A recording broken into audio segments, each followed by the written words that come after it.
Barbara Lee, thank you and all my colleagues from both parties for being here today. I represent the 3rd District of North Carolina. That is the home of Camp Lejeune Marine Base, and have over 80,000 retired military that live in the 3rd District. My brief comments, I would like to start by quoting James Madison. That really is the reason we're here today.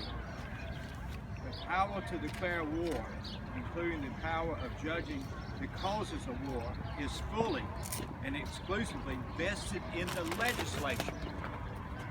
Didn't say the executive branch, he said the legislature.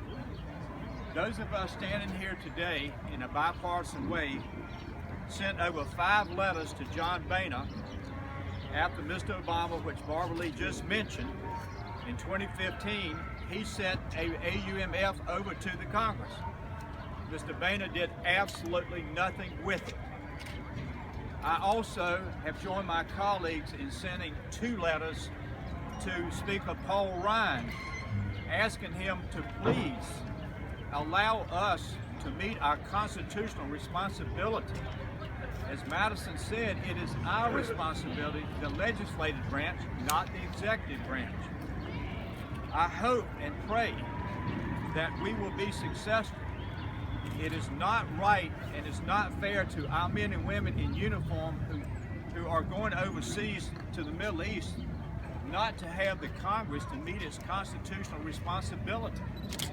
Recently, about a couple of months ago, Ash Carter, the Secretary of Defense, appeared before our Armed Services Committee, and I asked him the question, Mr. Secretary, do you think Congress should debate and authorize a new AUMF for the Middle East? He said, that is not my responsibility, but my answer would be is yes.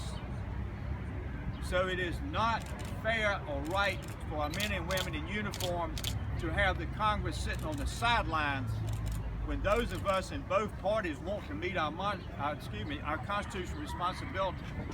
In closing, I will send another letter today, and hopefully many of my colleagues standing here today will join me. I want to remind Mr. Ryan that he is denying members of Congress their constitutional duty, that we are sworn to uphold the Constitution, and one of those duties is to vote whether we send our young men and women to die or not. So Barbara Lee, thank you and everyone here today for this opportunity to join you so that we can meet our constitutional responsibility and keep our word to God that if we're going to send his young men and women to give their life and their limbs, then we must have a debate and we must vote on the floor of the House on a new AUMF authorization of military force. Thank you.